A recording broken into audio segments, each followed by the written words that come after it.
Good day sa inyong lahat. Nandito ulit ako, ay Malu Orbigoso, one of the financial educator dito sa IMG Company. Ngayon, ang topic po natin today is about sa top up ng ating soldibo sa ating investment. Ayan. Una, ito po yung first step natin na gagawin. Login muna tayo sa ating account. Ayan. Ayan. Yung login po natin is makikita ito sa Google. I-search lang natin IMG and then img.com.corp.net. Yun po ang i-search natin sa Google. And then pagka na-search natin, lalabas yung ganito. Yan, yung ganito po yung makikita nyo sa screen nyo or doon sa Google. Then, lagay nyo lang po yung user ID nyo and password. Then, click na yung login. After nyan, yan, ganito yung lalabas, yung inyong profile. Tapos, pag nakita nyo na yung profile nyo, click nyo lang yung home sa taas. And then, scroll down. Yan. Pag kinlik nyo yan kasi, ganito yung pupuntahan doon. I-scroll down lang. Pag na-scroll down na, i-view nyo yung portfolio. Kiklik lang yan. Yan. Tapos, pag-click niya, lalabas dito yung may nakalagay na ganito. Yung makikita nyo na yung inyong dashboard na lalabas. Then, click ulit dun sa add subscription kasi nga, magta-top up kayo ng inyong investment. Pag na-click na yan, yan, ganito yung lalabas. Then, ito yung magiging display nung ano nyo, nung screen nyo. Kiklik nyo lang tong search. And then, pagka-click nyo, magdi-display dyan yung pipil upan na form. I-type nyo lang yung inyong agent code. Ayan. Pag na-type nyo na hanggang PH dapat ha. Pag na-type nyo yan, lalabas yung pangalan nyo. Then, i-click yung name.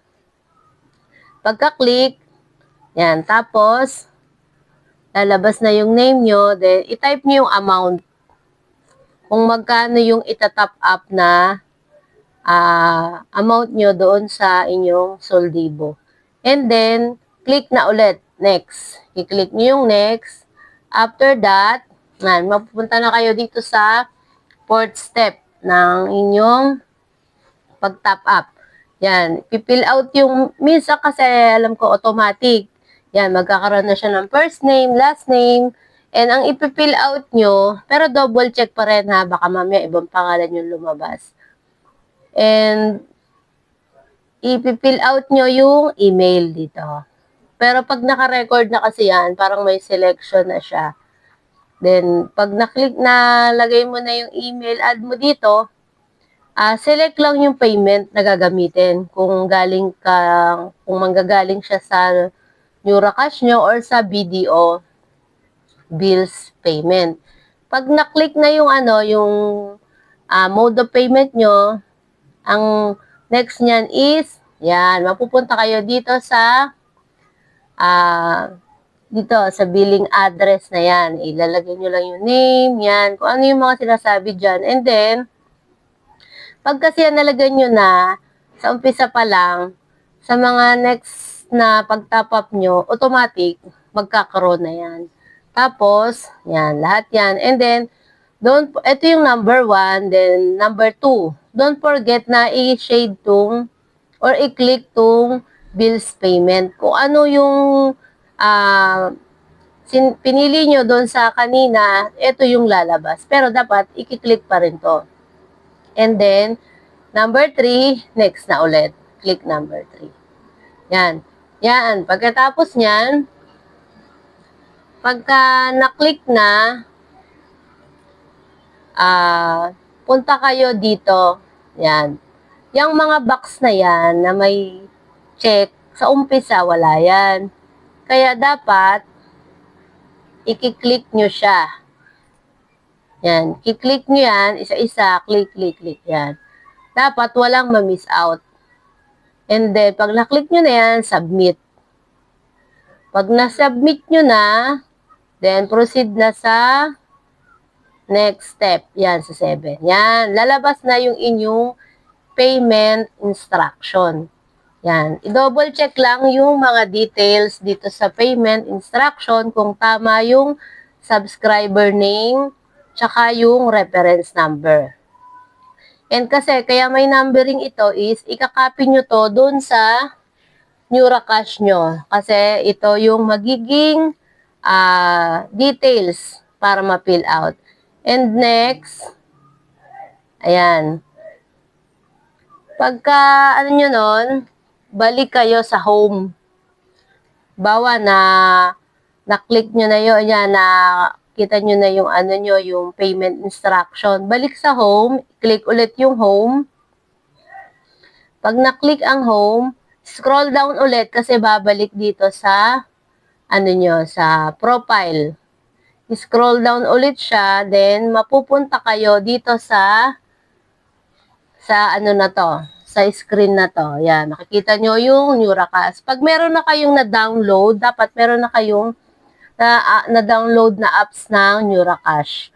Para automatic, may access na agad kayo. Kasi kung wala pa kayong na-download, hindi kayo makakapag-open ng inyong NeuraCash na account. And then, pag meron na, click lang yung view balance.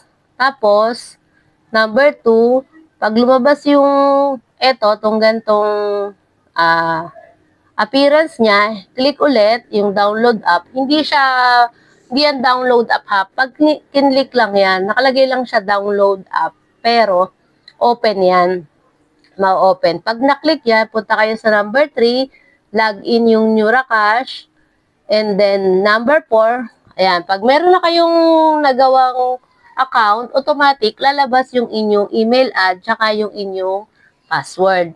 And then, click ulit, number 4, log in. Then, ayun, mapupunta na kayo dito sa account nyo ng NeuraCash.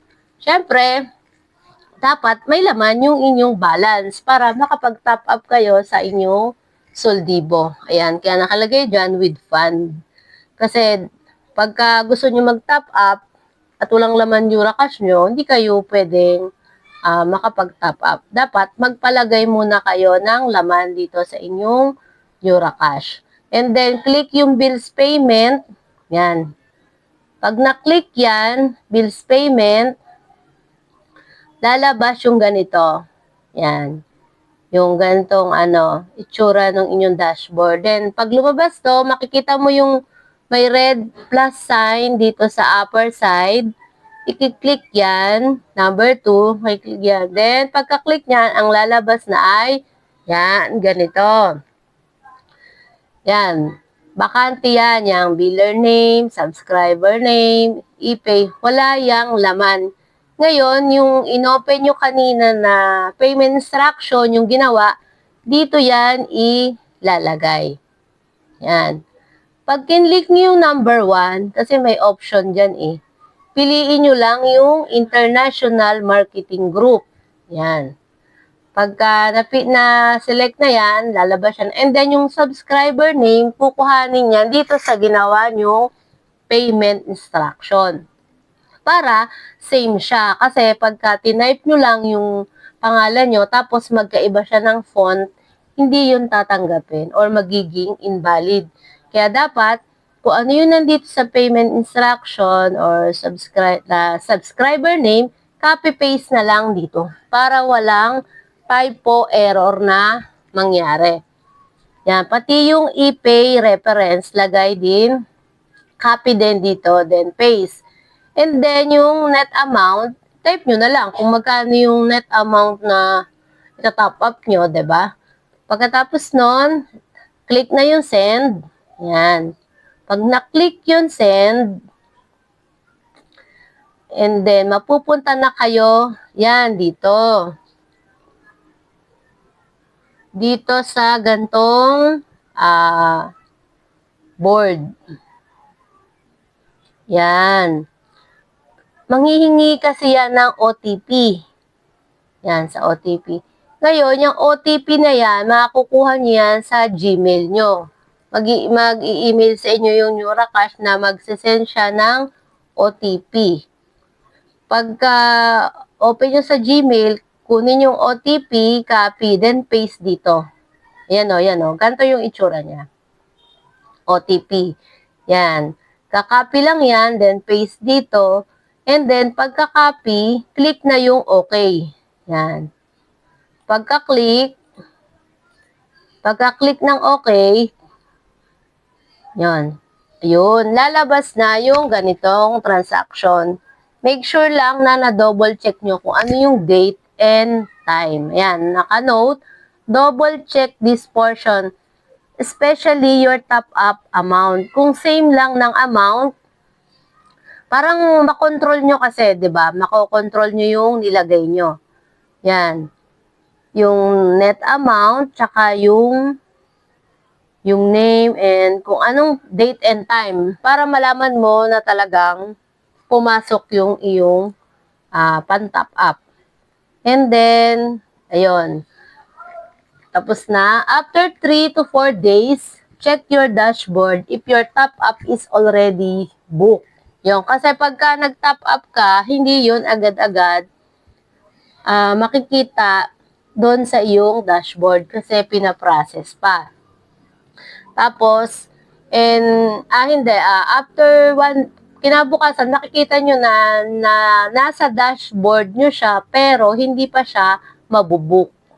After 3 to 4 days pa. Kasi syempre, si fund manager, nagko-collect pa yan ng mga investment para mai-add yung tinap up mong investment doon sa mga investor, na yung mga malalaking amount na nag-i-invest sa mga affiliated companies. Yon. And then, tapos na po tayo. Pagka hindi po naintindihan, balik lang po doon sa umpisa. Basta sundan lang po yung mga naka-highlight, then yung mga notes, and then double check bago i-click. Hindi po ba? Yon. Thank you sa inyong lahat. Thank you for watching. Bye-bye.